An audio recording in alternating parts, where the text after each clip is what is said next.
everyone, Nick O'Malley here with Andrew Callahan at a cold and kind of windy Gillette Stadium as we're getting ready for the Vikings this weekend. Andrew, what are we wearing today?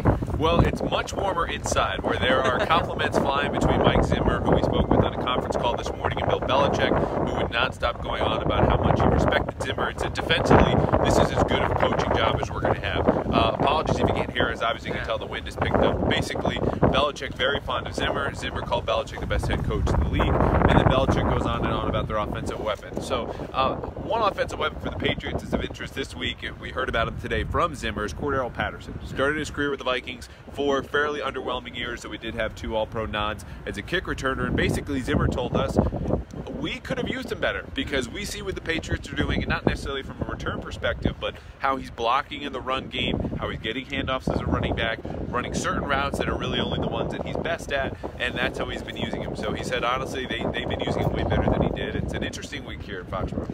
Yeah, and the way they're using him, it's not really, the volume stats aren't really there. It's not like Cordarrelle Patterson's having these great games, but the thing is that it's probably more of like an inside baseball thing for coaches that have to deal with. It's just a pain to defend because, like, oh, if the Patriots have 3 wide receivers, all of a sudden, oh, Patterson's a running back now, and he's just another guy like James White or like Rex Burkhead will be now that he's back, that you don't know where he's going to line up, and the Patriots just drive defenses crazy. Right, it's just very difficult to identify, those players and how to label them, because you look at Gronk too, right? They come out with 3 receivers, a running back, and Gronkowski. You split Gronk out wide, that's a 4 wide receiver set. You're going to have a matchup somewhere if you just go with 3 defensive backs or 4 or 5. So, it's difficult for them to match up. He doesn't play a huge role in the offense, but I think it speaks to, the creativity of this coaching staff, which we've seen year after year after year. They have open minds, and they're able to try to maximize the talents they have on hand, which is the goal of every team, but obviously some are better than others, and Mike Zimmer told us as much today. Yeah, and Belichick had some high praise for Mike Zimmer, but you just did some digging into Mike Zimmer's past, defending Tom Brady, and there's pretty good reason for that. There is, and I'm not going to skip to the end. Any spoiler alert is not necessary here, but basically Mike Zimmer has done a very, very good job on Brady. Now, it's a limited sample size. It's got some real confounding variables in there. Mike Zimmer was the defensive coordinator for the Bengals for a long stretch before taking the head job in Minnesota, but his second game ever leading the Vikings was against the Patriots. And that was a win for the Patriots, 30-7. But what you see against Mike Zimmer coach defenses, unfortunately for him, are a lot of scoring in the kicking game and on defense for the Patriots. So they might score a lot of points, but not many of them are coming offensively. He's done a very good job over the years, and we'll have a lot more on that tomorrow morning on MassLive.com. Yeah, and I was just looking into that, the game. That was the Chandler Jones blocked field goal game. Yep. And the Patriots won that 30-7. The weirdest thing about it is that Tom Brady only attempted 21 passes and completed 14 of them. They didn't really need him to throw much. No, they didn't. And, sometimes that means they're relying on the run game. But ultimately, your job as a defense is to keep points off the board. So to hold them to 23 that day, or 1 times 6 when the Patriots went to Cincinnati and Zimmer was coaching the defense, that's a win for them. So I think, overall, you would hear good things about Mike Zimmer around the league as a defensive coach. And, many wondered why, even when he got hired at 14, it had taken so long for him to get a head coaching gig.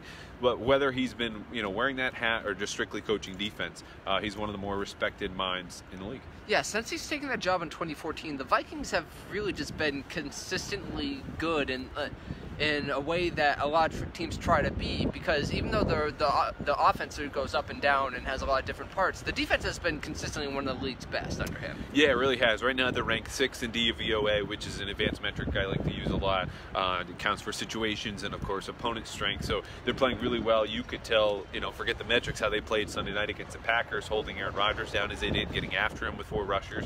And they don't blitz a whole lot. That was kind of Zimmer's MO earlier in his career, but when they do blitz, they're very creative. A lot of zone pressure, which means you don't know necessarily where they're going to come from. So I think when the Patriots go with an empty backfield, and it's just Brady sitting there back by himself, this will be one of the better chess matches you see all year between Zimmer, of course, Brady, and Josh McDaniels. And speaking of chess matches, the Patriots do have one more piece to throw in. They get Rex Burkhead back from injured reserve.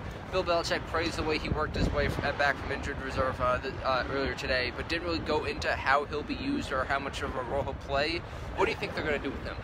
You know, it'll be a week-by-week thing, as it always is for this offense, where they finally found out, you know, they can game plan again and play to that strength. And I wrote about this the other day because, you know, it's great that they ran the ball from a New England perspective against the Jets, because running the ball so well is generally good. Yeah. But more to the point is the fact that they had a game plan that dictated, okay, the Jets have a soft run defense, and we need to attack that, and did so successfully. Because in the previous 4 games before playing the Jets, the Patriots average is 22 points. It's below league average. It's well below their standard. So what Rex Burkhead will allow them to do is follow that same plan. You have greater weapons, greater versatility. That allows you to game plan so many more different things. And I think against the Vikings, you know, we kind of hit upon this earlier, it'll be using players that are more difficult to identify. Is he strictly a running back or a receiver, a tight end or a receiver? So you might see him in more 2-back sets, which we saw earlier in the season, because Sony Michel's been trusted basically with the whole role. And I don't expect him to have to lose some of his carries, but the things that Michel was not doing earlier in the year was sitting back in the backfield with Brady and James White when you've got 2 running backs back there. But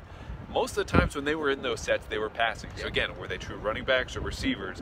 And the more questions you can throw at the defense, the better. Rex Burkhead helps the Patriots do that. Yeah, Burkhead isn't going to be a guy that's going to really have many 100-yard games, but I think the big thing with him is that he's a better receiver than Sony Michel, and he's a better runner between the tackles and James White. He's a more balanced guy between those 2 guys. Yeah, and if you need, you know, Michel needs a spell, as we've seen before. You know, right now it's been Patterson going in there. James White, you know, rush were actually career high against the Jets. Something had to do with their softer run defense, but he just gives you a second option there on the goal line. So it's a little less predictable than Patterson's in there or Michel's in there. Okay, probably a run.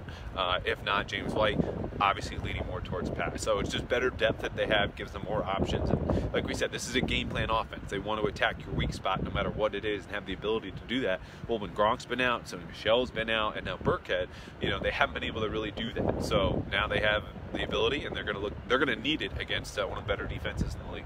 Yeah, all right, so we're going to the locker room in a little bit. We'll be talking Patriots, previewing the Vikings, more from Gillette throughout the week. Be back here tomorrow, and we'll see you guys soon. Thanks, guys. Thanks, everyone.